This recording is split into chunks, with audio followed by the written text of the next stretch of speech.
So Ron DeSantis visited Israel this week. We're going to take a look at his trip and what his future with America just might look like.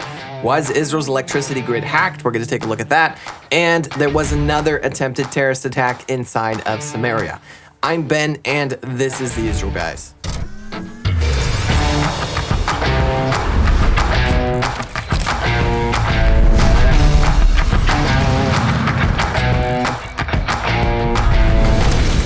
Welcome back to the Israel Guys, where we believe that in a world of Jew hatred and anti-Israel propaganda, you should have a direct connection to the land and people of Israel. Thank you so much for joining us again on the show this week. I want to start out with taking a look at a video that comes from the UN Security Council. This is Gilad Erdan.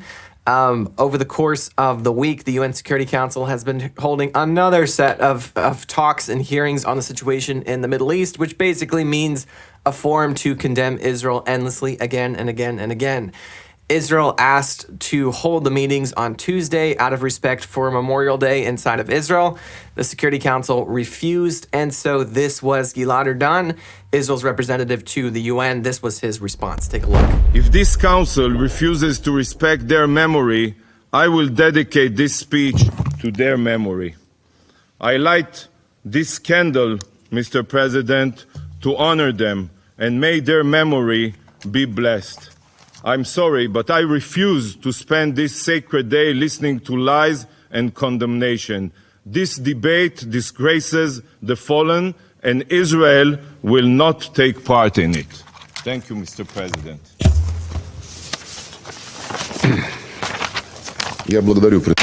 I thank the representative of Israel for their statement. I shall now make a statement in my capacity as the Minister for Foreign Affairs of the Russian Federation. Awesome stuff from Gilad Erdan. It's really good to see somebody finally confront the double standard that the UN has had in regards to Israel. So keep it up, and let's not stop. Let's keep them on their toes as they need to be kept. Governor Ron DeSantis visited Israel this week. If you don't know, Governor Ron DeSantis is the governor of Florida. He just won Florida in an absolute sweeping election for the second time. The first election was very narrow. Florida has been a very purple state for a while, but in his first term, he did an absolutely excellent job in his transformation of the state of Florida and won a sweeping second election this last November. And normally governors do not hold on the national spotlight. You don't really hear of state governors a whole lot on the national stage. But Ron DeSantis, because of his fantastic conservative governance of Florida over the last 4 years, has taken the national spotlight over and over and over again.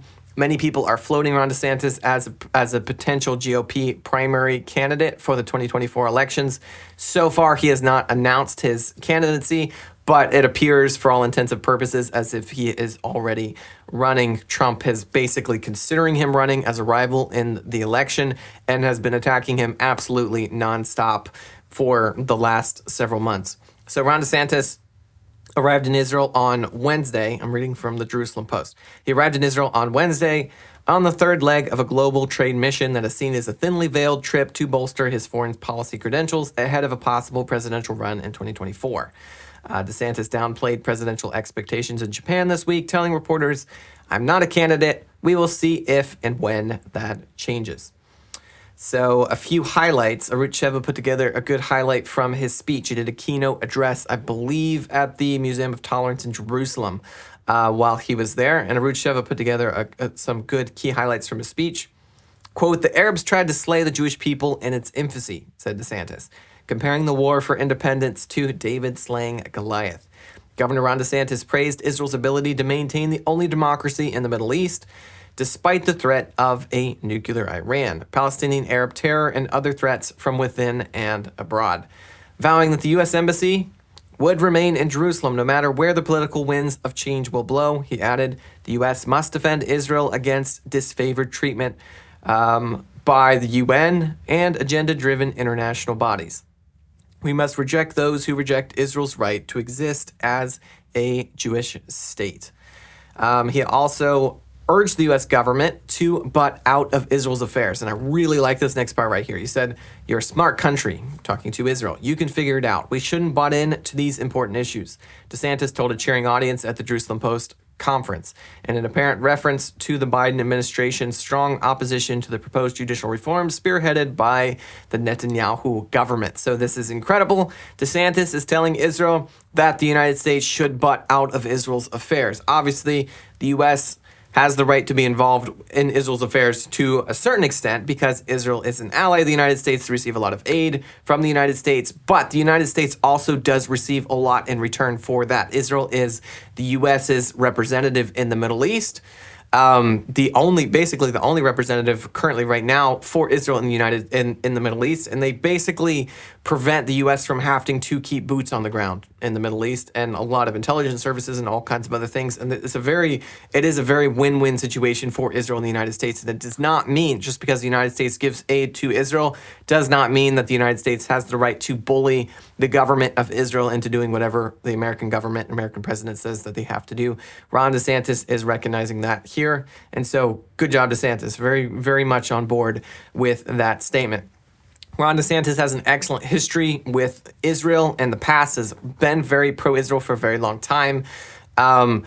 And, in the United States, it appears, not to get into the politics of the United States very much, but it appears as if, the GOP primary is kind of heating up to be a Trump versus DeSantis kind of race. Obviously, DeSantis has not stated publicly that, or has not jumped into the race yet, but who knows, if that will happen soon. And if that's the case, if we have a Trump versus DeSantis run in the GOP primary, it's pretty awesome that both of these candidates are tremendous supporters of Israel. Trump has a fantastic track record with his support of Israel to date. We really hope that he keeps that up in the future. And so far, DeSantis has made a very, very strong showing as well. So, God willing, if one of them does take office in 2024, this could be very, very good news for the U.S.'s relationship with Israel. Okay, in just a second, we're going to talk about Israel's power grid going down and a potential hacking situation. But first, after escaping the Ukraine-Russia war and settling in Israel, there are 35 orphans who need your help to feed, clothe, and support their growth as new Israelis in the Holy Land. Through Israel 365's campaign, you can help provide these children with the love and support and resources they need to thrive. By donating to this campaign, you can make a real difference in the life of a child who desperately needs your help. Your gift will provide these children with food, clothing, education, and they'll have a safe place to call home and people who love and care for them. As Christians, we know that God has a heart for the orphans and the fatherless, and I want to encourage you to click the link in the description below to learn more and to make a donation.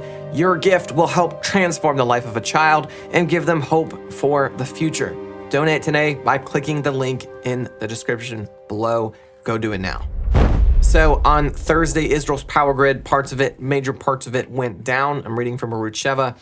A sudden power outage caused blackouts in several regions of the country. Thursday, with the Israel Electric Corporation swiftly saying it had identified the problem as a technical fault in its Haifa power station and not as cyber attack as a hacker group claimed. We'll get to that in just a second. Outages were reported in parts of Tel Aviv, Bnei Brak, Lod, Rehovot, Tiberias, and Lower Galilee and elsewhere. Channel 12 News reported that power was also cut off to the Knesset and government ministries, and that these facilities then switched to local backup generators.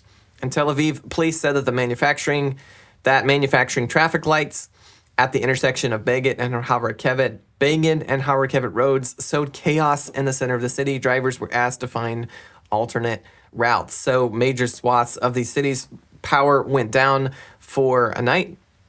And there's a hacker group from Sudan that has claimed responsibility. This is from Jerusalem Post. They wrote, "Is darkness good? Why don't you have electricity?" And referring to Israel. So this hacker group has been responsible for cyber attacks on websites across a variety of Israeli sectors in the past couple of months, including the Jerusalem Post over Passover. This is directly from the Jerusalem Post. They said, on Wednesday, as Israel was celebrating Independence Day, the group struck at Israeli news sites like Ma'ariv, Walla, as well as the Defense Ministry and Shin Bet. So the Sudan Anonymous Sudan are claiming responsibility. The Israeli power company, Israeli Electric Corporation, the power company inside of Israel, is saying it was just a technical glitch and not the hacking group, but remains to be seen kind of how the situation will play out over the next couple of days. There was also a terrorist attack on Thursday, an attempted terrorist attack, attempted ramming. A terrorist was driving on the road near Ariel, rammed into an opposite lane, tried and ended up, instead of hitting a bus stop like he was hoping to hit civilians in front of a bus stop, he rammed into an Arab car, jumped out with a knife, tried to stab a police officer, and was shot. Thank God nobody was killed or injured. This reminds me of the verse from Psalm 121. It says, "Behold, he who keeps Israel will neither slumber nor sleep." So thank God for his protection. As always, tune out the fake news and tune into what is actually happening here in the land of Israel. We'll be back every day, Monday through Friday, with your connection to the land and people of Israel.